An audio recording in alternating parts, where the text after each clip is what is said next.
Hello, and a very, very warm welcome to the live Viaplay studio here at Nordic Business Forum 2019. Thanks very much to those of you watching the live stream online and to all of you here at Nordic Business Forum in Helsinki. My name is Maddie Savage, and I'll be hosting the discussions here in this studio for the next couple of days. My background is working as a journalist and presenter. I live in Stockholm, so also here in the Nordics, and I specialise in work-life trends. And I'm going to be interviewing some of the big inspirational speakers that are appearing on the main stage, but also top names in business from the Nordics and beyond who are going to be joining our discussions about growth, sustainability, and all sorts of other exciting topics. We would love for you guys to get involved in the discussions as well. There is a hashtag for that. It is nbforum 2019. That's nbforum 2019. So do use that to share your favourite moments and get involved in the debates. Let's first of all welcome our very first two guests here. Thanks very much for joining us. We have Nina Kopola, who is Director General of Business Finland, which is the government-funded agency that supports businesses here in Finland, and also Mari Pansa, Director of the Finnish Innovation Fund, Sitra. So thanks very much to both of you. Thank you. We are going to start by talking a little bit about sustainability, one of the hot topics running in the background of the conference here and a lot of our discussions today. And we're going to focus in particular on the circular economy. Lots of slightly different definitions of this. So let's just start with each of you. How do you personally define the circular economy? Well, I see circular economy as the business model of the future. It actually breaks the linear value chain of today. It means it's based on the notion that instead of thinking, how can I get the most out of these resources, it says that we have to get the most, how do I get the most value out of these resources without generating any waste or the less waste possible. This actually brings huge opportunities, both in increasing sustainability, but also new business opportunities. It also concerns everybody. It's not only the companies working in the environmental sector or waste management, it's everybody from food to energy, retail to chemistry, all of the businesses. Mari, what would you add to that? So that was very good kind of explanation for the definition. So actually circular economy, it must always be understood that it is much more than waste management or waste recycling. So it is a holistic change in the value chains of the companies. So you have to discuss with all the players down and up in the value chain and then utilize these new business models like sharing economy models or products as services, recycling, reuse, remanufacturing. Yeah, I wanted to pick on that. The difference between the sharing economy and the circular economy, because there is some overlap. We've already seen a lot of innovation in the sharing economy, but how is it different? So we see that actually this sharing economy is a vital part of the circular economy. So it is one of the business models of the circular economy, but actually circular economy is also much more. So there are many different business models how you can capture and maximize the value of the materials and also increase the whole efficiency of the value chain. So all of this sounds very sensible, especially in a time when climate change is very much in focus, but it goes completely against the very profits-focused, profits-driven view of business that has shaped the business culture for years, really. So what kind of opportunities are there for companies that are looking to pivot into more of a circular economy direction? Start with you, Nina. Okay, well, the beauty is that even though you could say it is a little bit against the profit model, it actually generates a whole bunch of new opportunities for businesses, exactly because it breaks the traditional value chain. It's actually about thinking about where do I fit into the circular economy? How can I create new businesses? How is my business linked to others? Perhaps my waste can be somebody else's input, or somebody else's waste can be my input. So it really generates, it's a new way of thinking. But a much more of a joined-up way of thinking. There might be a need for more collaboration, do you think, in future? Yes, so we need new kind of collaboration. So if we think about companies who are working in this linear business model, so normally they want to produce as much as possible and sell as much as possible products and goods. But in the circular economy, you can share and you can use these products as services. So the target is to keep those materials that already exist in our societies in circulation and maximize the value many times. Okay, so people visiting here from the Nordics might already know that Finland has quite a strong reputation for already starting to adopt the circular economy. Do you want to just share some examples of that for our more international viewers of where Finland's already doing well on this? Let's start with you, Nina. Well, having been so long, so strong in the forestry industry, I would almost say that we have a tradition in circular economy in some ways, because we have been used to using, for example, from the tree, all the parts, and also the forestry industry has been used to thinking about what to do with the side streams, how to utilize them, how to maximize the value out of the tree. But on top of that, of course, which is the traditional way, there's a lot of new innovations going on. For example, in the textiles, to create textile fibers from household waste, or even from textile waste, or to create biodiesel from waste. So totally new innovations are coming up by the need of thinking how to utilize the resources to the max. And you're from the Finnish Innovation Fund Citra, so obviously you're seeing people coming up with different kinds of ideas and concepts all the time. What's impressed you recently from this area? We at Citra, we coordinated preparation of Finland's roadmap towards the circular economy 2 years ago, and actually that was the first national action plan towards the circular economy in the whole world. And we identified 66 very concrete projects or pilots that must be implemented here in Finland so that we can take as a country our first steps towards the circular economy. And there was a very strong commitment from different players of the society in preparation of the roadmap. So we had representatives from the industry, from the universities, cities, NGOs, we had labor organizations and industrial federations. So over 1,000 people took part in that process. So it was very good. And after Finland, now 9 or 10 other European countries have prepared their own national action plans, and those are based on our experiences. And many countries also outside of Europe are looking how to prepare their own action plan. So a trailblazer, both from traditional industries, from creating an actual action plan. What about the disruptors? Are there any particular newer startups, newer concepts that have piqued your particular interest? Yes, so there are a lot of new startups in these fields, and disruption plays a very important role in the circular economy, and naturally it is much more easier for the startups to create kind of disruptive technologies and solutions compared to kind of established businesses who are used to get the revenues from selling as much as possible. So mobility as a service is a very good example, and then other products as a service, so people or customers, they don't necessarily have to buy or own the goods, but they can get the benefits when they use the services. So I believe that we are going towards the service-based economy, and the circular economy is the key. So for entrepreneurs, knowing that this is a key focus of the future economy, important for the future of the planet, what sorts of things should people be focusing on as they're starting out on their business journeys that perhaps might not have been the same in purely a profits-focused model a few years ago? So at first it is very important to go through the whole value chain and seek where there are opportunities to use new business models, and all the time keep in mind that circular economy is much more than kind of efficient use of materials. So it is new business models and new kind of thinking, and it also requires new kind of relationships with the customers and also players down in the value chain. What would you add to that, Nina? Yeah, and also what the circular economy requires is changes in regulations or rulings, which will come when we start to use the materials in new ways. Perhaps something that has been considered waste might become an important raw material.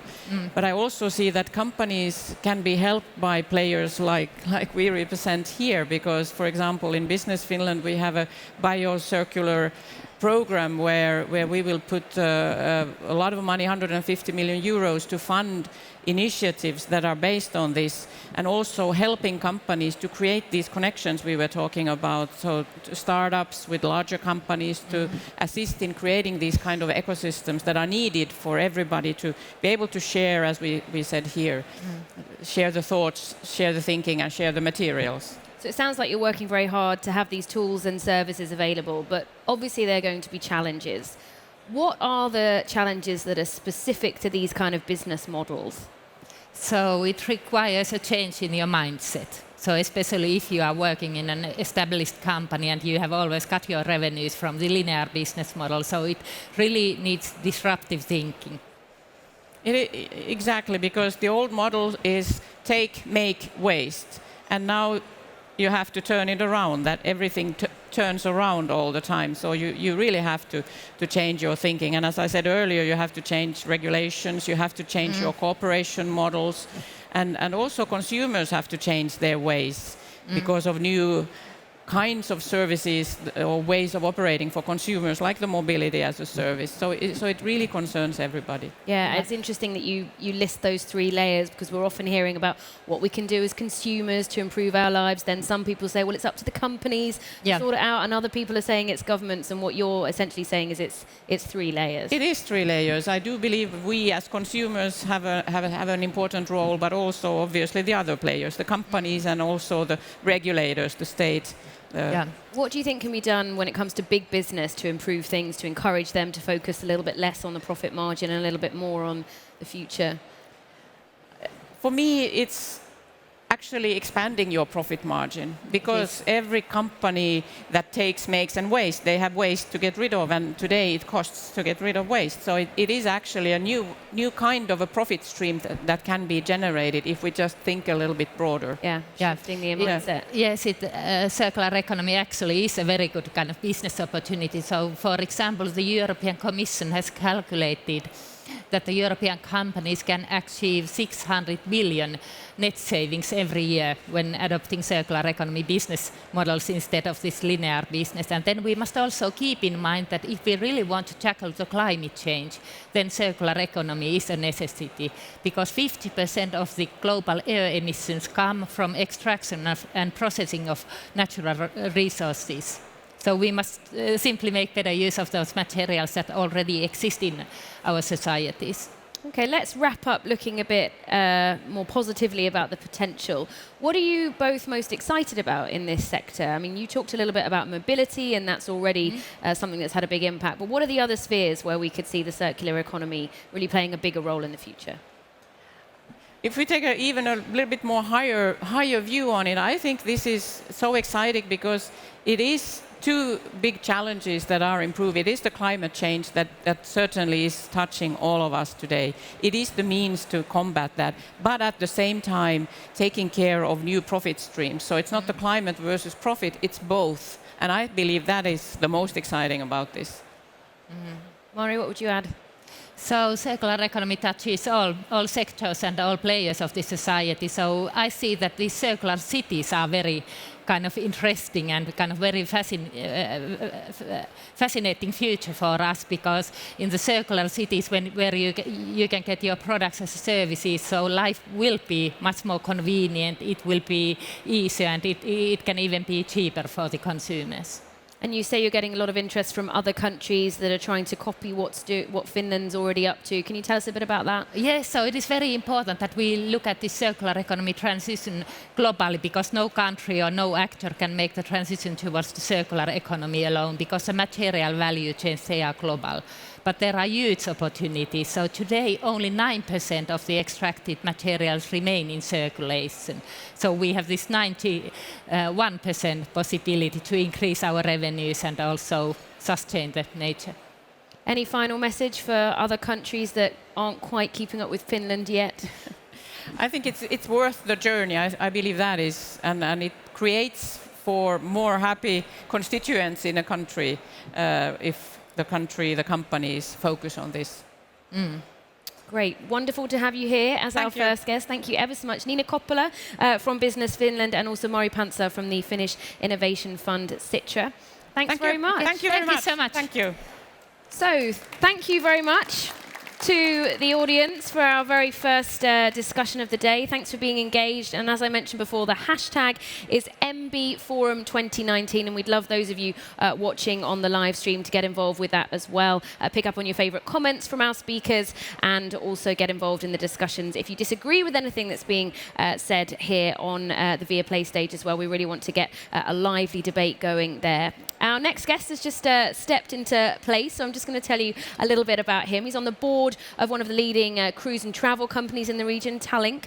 Also CEO of one of the largest private investment groups in Estonia, Infortar, which is a major stake in Tallink. And we're going to use this next session to discuss a little bit about how to grow an already successful business. So I should introduce you as well. Ain Hanschmidt, thanks very much for joining us here on the Viaplay stage. Now, we will talk about growth and about Tallink's movement into different markets in a moment, but we have just come off the back of a big discussion about sustainability, so we do need to ask you about climate change. And cruise ships not known for being the most environmentally form of transport in the world. So how are you tackling this dilemma in the current climate that we're in regarding the climate crisis? This shipping business, we already have 25 years, and this is always, this sustainability is always for us focus number one. This is principally our everyday work.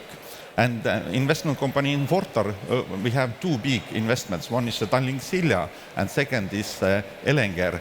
Elenger is energy company, gas sales company. And in sustainability point, this revolutionary time was 2 years ago when we built, this is a good example, when we built this Megastar 1. This Megastar compared to conventional vessels, 40% bigger, and fuel cost is something 25% less. This means that 40% bigger vessel, but CO2 emission 40% less, sulfur approximately 100% less, NOx something 97% less, also particulates approximately 90% less, and also noisy.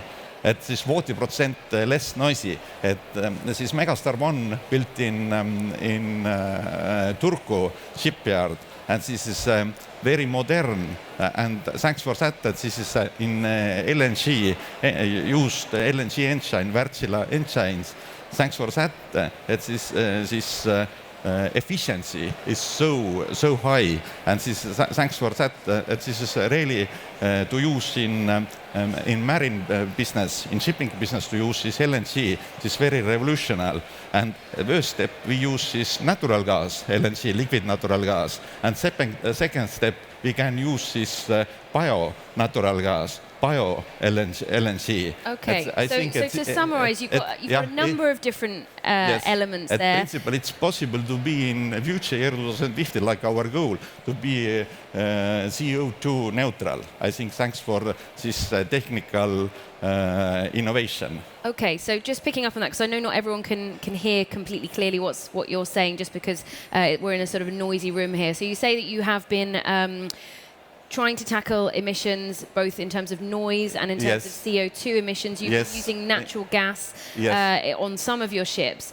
But this goal of being CO2 neutral, that is carbon neutral, that's a major... That's quite a bold thing to say. This is 40% less. This is a very big goal, what we already achieved thanks for this new shipping technology. So 40% less emissions in what amount of time? Yeah. In what time frame have you achieved that? Already year 2017, when we took year 2017 we built this Megastar.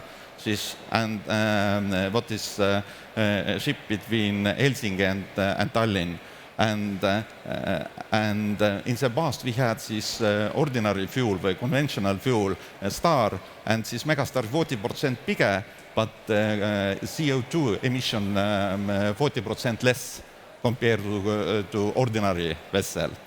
We already achieved this in 1 year. But if we in future start to do this start to use this bio LNG, then I think that this will be CO2 neutral.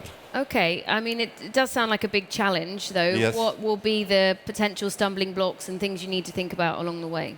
No, what we do, a second step now, already in process, we built Megastar 2, second similar LNG ferry, and change our old ferries. And this LNG ferry we built in Rauma. Now, it's in Finnish shipyard business is, how to say, very busy. This is principally booming because everybody wants to use in marine business is LNG. But what is also in our business very good, that is Elenger, who offers this transport fuel for cars who use this gas. And in Estonia, we already offer this biomethane, biogas. We produce in Estonia biogas. This is neutral, CO neutral. Yeah. We offer this principally 100% in gas station. We offer this biogas in Estonia today for cars. So biogas, natural gas, those are the trends for both in Estonia and... Now in Estonia, but we hope in future, in a couple of years, couple of months, we start to produce ourselves also this biogas, and it's possibility to increase this biogas part of in natural gas business. Let's talk about some other ways your business is growing. You have set up a tax-free shop in Singapore. Yes. Tell us about that. Yes, because Tallink business, shipping business, 57% our income coming from trade, from tax-free sales, and Tallink is in top 20 in rank in the world in tax-free business.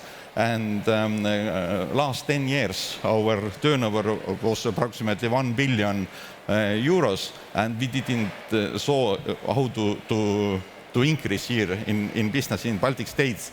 And then we thought that it's the right time to go new these areas in tax-free business. And also, then now is a tender in Singapore, and Singapore airport is very big. And if we will win this, then I think that this is for us great opportunity to start to grow. So a strategic decision to pick a major airport with a lot of space. Because Tallink tax-free business is same amount like Frankfurt airport tax-free business. We are quite big in 20s, rank in 20s in the world. In offshore, I think number 1. And we also try to find some other areas also where to grow. And now last week we signed a franchise agreement with Burger King. And now we go onshore also with trading. We try to build in Estonia, Latvia, and Lithuania Burger King restaurant network. Okay, so lots of growth going on globally and in Asia. Let's talk a little bit specifically about the Nordic Baltic region where the bulk of your business operates. How do you see growth in this region, expansion in the region in the next coming few years? I think that this is more, not in Estonian point, I think that this is very positive. And I see that these Nordic countries, they are very rich, very powerful countries, and this integration between Nordic countries and Estonia, Latvia and Lithuania, this is increasing. Example, in Estonia, between Estonia and Latvia, this year will be launched this Baltic connector, this gas pipeline. This means that Finnish, Estonian, Latvian market will be one market, and this competition will increasing, and also opportunities to grow is increasing. I think next year ours is gas sales business increasing, thanks for Finland, something 50%. Car sales? Gas sales, natural gas. With natural gas, natural. I'd be surprised if car sales for natural gas sales, because this Finnish market will be open 1st of January. Until now this is closed, but this will be open, and this infrastructure pipeline, this what will be ready 1st of December, this costs something 270 million. This gives, I think, great opportunity to grow also in this energy business. Okay. Second, you're very optimistic. Yeah. Second, just getting some sound coming over us. Second, this Rail Baltic coming. I think thanks for that, this trade between through Estonia will increasing some twice. this railway road coming to Estonia, they built after. This is now in process that I think this will be ready year 2026-27. And I see a lot of possibilities to this convergence or this integration between this Nordic countries, what give for us. So to try and keep the region strong. What about your investments firm, Infotar? How do you seek to increase growth there? It's a different kind of business to travel business. We see that this green economy is a very growing area. We already launched this biggest solar electricity station in Estonia. Now we try to start to build these factories who will do this biogas. And we see this is a big opportunities, big possibilities to do business. Excellent. We need to wrap up shortly, but just finally, what else are you looking forward to here at Nordic Business Forum? What are you looking forward to? I already visited this business forum something 5 times. And we are very satisfied, and I expect to get here some new ideas, like always, and new ideas how to, this is important, how to execute this, and I hope to get here also a lot of new knowledges and also some new friendship, some network. And any tips for people visiting from outside the Nordics for how people in this region do business, interacting with people? No, principally, when I started to do business in Finland and in Sweden, in Nordic countries, I understand that I have to know how to play golf. And today, my handicap is 9.3. And if you play together with people, you have to you play 4 hours together, then you know him very well. But if you want to do business in Finland, I think that this is 2 things. We're going to have to wrap it up. You have to play golf or watch ice hockey. Okay, golf or ice hockey. Some great tips. Get involved in the Nordic sporting culture. Actually, Finns do more exercise per week than anywhere else in the EU. I found that out recently. But that's it for now from me, Maddie Savage, and the Viaplay live studio team. We will be back in around 2 hours' time with some more inspirational interviews for you. So do join us then, and do get involved in the discussions online. NB Forum 2019. Bye-bye for now.